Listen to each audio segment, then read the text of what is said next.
All right. So when a man falls in love, it's never a big announcement, right? It's not like when you meet someone and you have instant chemistry with them. In fact, when a man falls in love, it's actually a very subtle process. It's never fast, it's never instant, and above all, it doesn't happen at a conscious level. Generally speaking, whenever you have any relationship that starts off with high chemistry within the first 1 or 2 dates, a lot of the times is more trauma than anything else. These types of things whittle away over time. It's very similar to, like I always talk about, Mr. Crackhead over here, right? The addictions come from a traumatic place. And usually when you know you're gonna get addicted to a substance is when it instantly gets you high, right? You feel it and you feel like that was the thing that you were missing. And the reason why you felt like that was the thing that you were missing is because inside of your heart, there's like a hole that's really big. That crack fills up instantly, superficially. But love doesn't fill up holes. It's not something that that fulfills the emptiness, your sadness. It's something that it's more so of a union with someone else. And it's not a high. In fact, when you unite with someone through love, you're not aware that that's happening until you separate, right? The union process of love is felt in its separation, not in its formation. But traumatic chemistry you feel with someone, you feel the connections bond when it happens. So what I'm trying to tell you, to have a truly healthy relationship with someone, what happens is that a man falls in love with silent emotions rather than a loud enunciation that I like this person, that I have great chemistry. And we're gonna talk about what those emotions are. Don't forget, people, we're having 50% off all of our courses using the coupon code BLACK. People, that's for Black Friday, people, okay? And coupon code BLACK gets you 50% off the courses and 20% off working with Father Alex. Yeah, that's right, people. 20% off talking to me.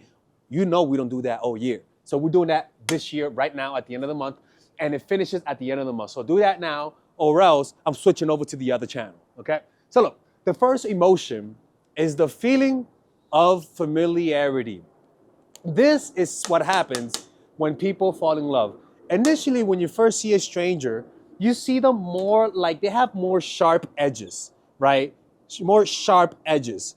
But as you start to love them, over time, they change to more round edges.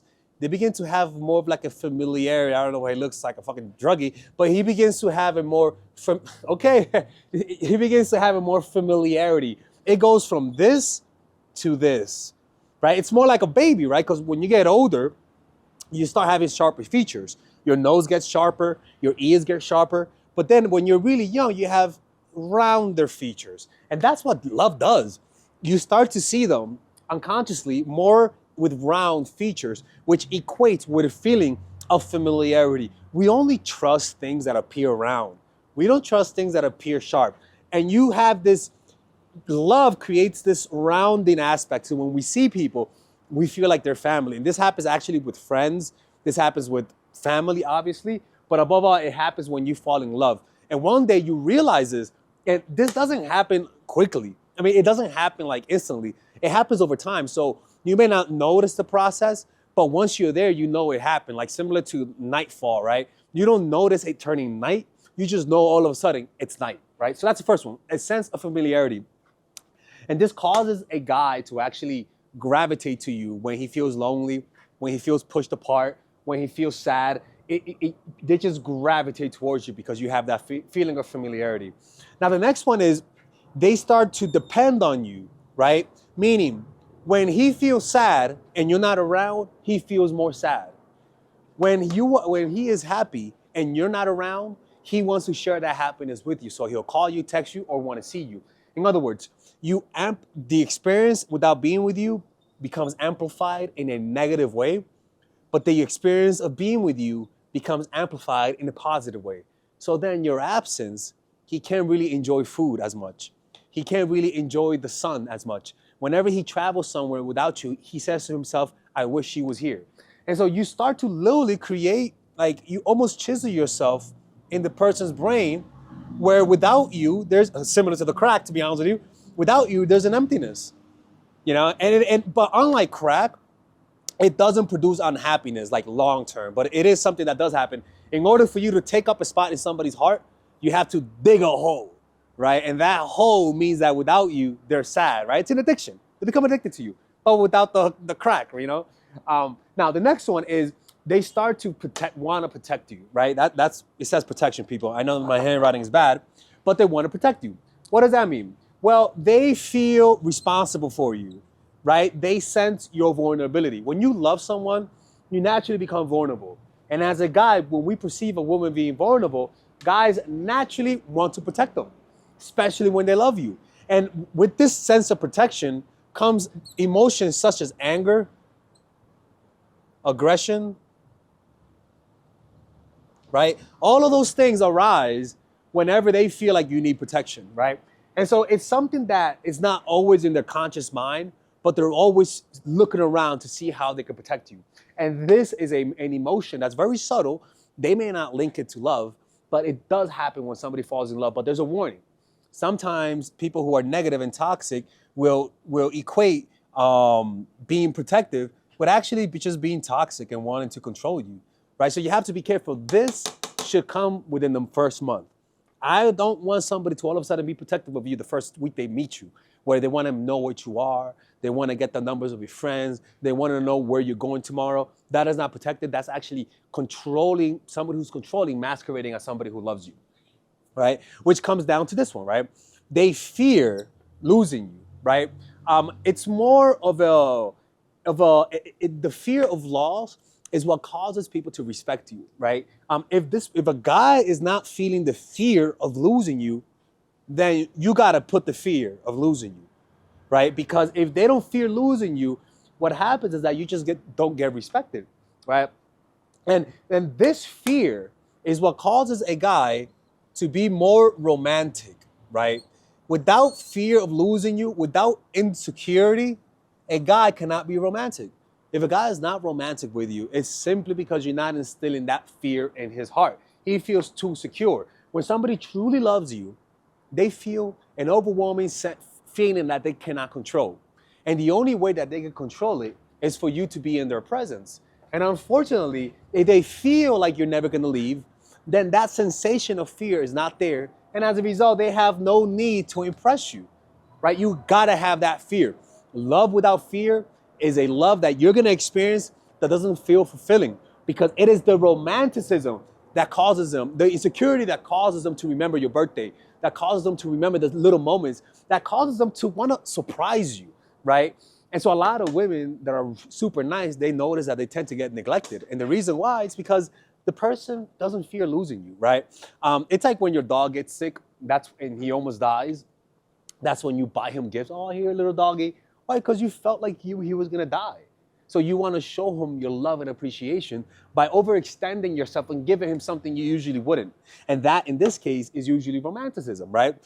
I tend to be like that. That's more so my personality, but because naturally I have insecurity, so I naturally become more romantic with it, right?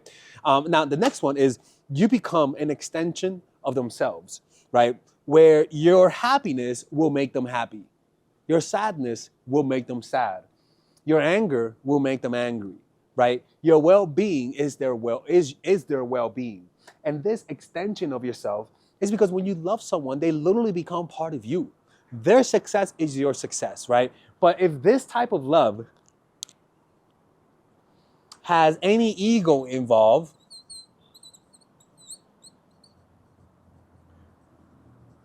well, then your success is a threatening thing. You becoming more powerful is a threatening thing. You becoming successful makes me feel insecure. And that is not the type of love that you want. That type of love is not true love. This person cannot fully love you because he loves himself too much. His ego is too important. So as a result, he can't give that part of himself to you, right?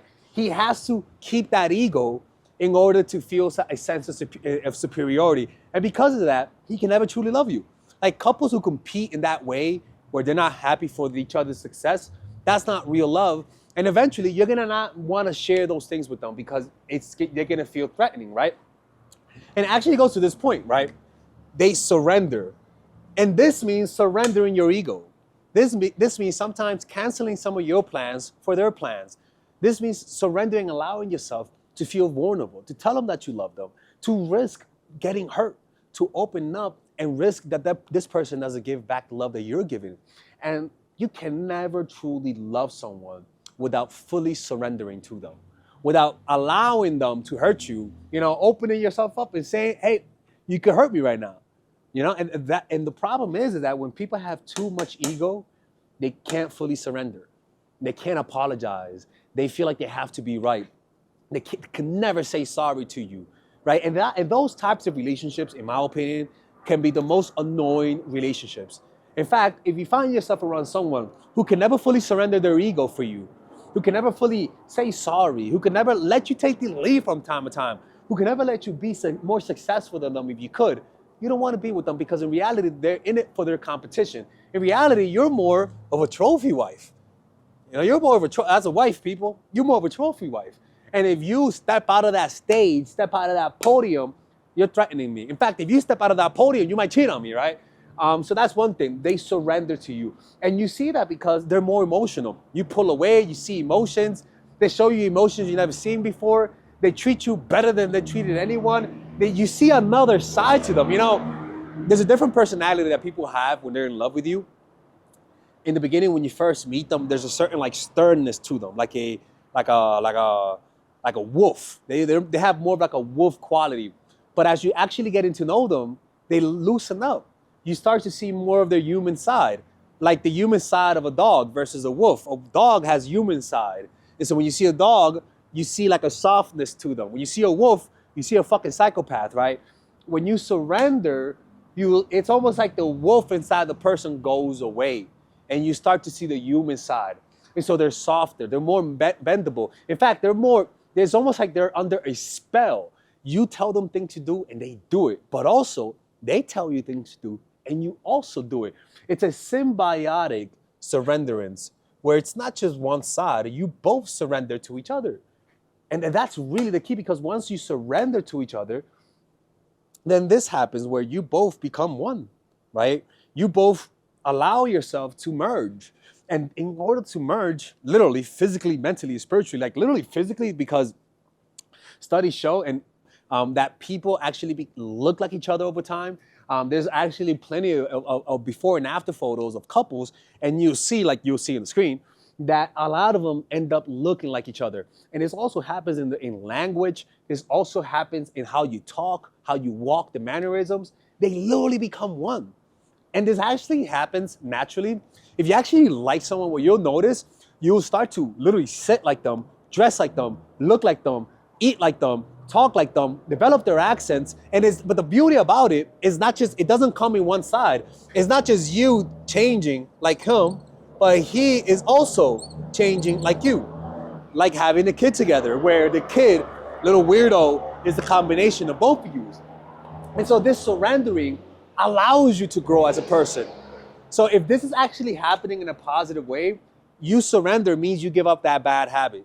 You surrender means that you stop doing that crack. You surrender means that you become more responsible, that you stop watching porn, for example. I don't give a fuck. That you stop doing this and that. And so you guys then, in a symbiotic relationship of becoming one, rather than doing this, you grow upwards. You start to become elevated. The problem that sometimes people surrender, but their dark side, where you both have a really dark side, and now you guys are giving into your lower self, your impulses. So now he asks you to do a little bit of crack. Now you start doing a little bit of weed, and you guys descend to a worse version of yourself. And what happens is that if you meet someone who's healthy, who's on the ascend, you actually have more momentum. It's a lot easier for you to take people down than for them to bring you up. You pretty much create toxic relationships everywhere you go, unless you meet someone who's mentally strong enough, but if they are, they'll say no to you, right? So this surrendering to me is one of the most vital parts, because sometimes men meet you, but they're not willing to change. I'm not saying to change, I mean to adjust some things, right? Maybe you like cuddles and he doesn't like cuddling that much, so he surrenders and learns to do it more, right? Or maybe you guys go to therapy and he goes, but you don't, and you start going with him, right? Those things are natural parts of surrendering, where you guys change for the better, right? And the last thing is that he craves to want to be with you more often. He craves to share with you everything. He craves to see you all the time. Each time he sees you, he wants to see you more. But this is the thing. If he wants to see you all the time from the beginning, this is not what I'm talking about. This only should happen where you guys are not seeing each other as much in the beginning, but over time, you guys grow into each other and you guys want to be around each other a lot more, right? And the last one, and you know, I actually skipped this one, so put this, you see it in the notes, is pride. They feel pride. Your success is their success. When you feel happy, they feel happy. They're linked to you. And this actually goes similar to the first one where we talked about you guys become an extension of themselves, but he's proud of you. He wants to show you off. He wants to show the relationship. He wants to show himself changing for you. There's a certain pride when somebody loves you that is very hard to mimic when you just casually dating someone and you just casually like them, right? And these are our emotions or feelings that you may not call them emotions. They're more of combinations of emotions, thoughts, and images, but they're subtle because those things are happening at once, and the human consciousness is not good at noticing one thing that comes from multiple things. We don't do that. We just look at the finishing picture, right? It's kind of interesting how that works. I bet there's a phrase for that. I don't fucking know, man. And these are the silent emotions that men feel when they're falling in love with you, man. They gotta see you, they gotta feel that sense of familiarity. They gotta know that without you, they feel like shit, and with you, you enhance everything, even shitty food, right? They notice they wanna possess you, but not in a toxic way. They have a sense of insecurity. They fear losing you. They feel pride. They surrender to you both symbiotically, and above all, each time they see you, the months that pass by, they wanna see you more subtly, like incrementally, not fucking crackhead up, but incrementally, right? Anyways, hopefully you guys enjoyed this video. Don't forget, check out my new course, The Feminine Woman. It's a woman on how to become a superwoman. Literally, I should change it to superwoman. It's a self-help course. So if you guys like the self-help aspect of this channel, go check out that course. And you can check out all of my courses by purchasing them all using the coupon code BLACK. You can purchase the bundle and get 50% off that, or purchase them individually and get 50% off that. Or use the coupon code BLACK and get 20% off to get coaching with me, okay? Anyways, take care and bye-bye. All right.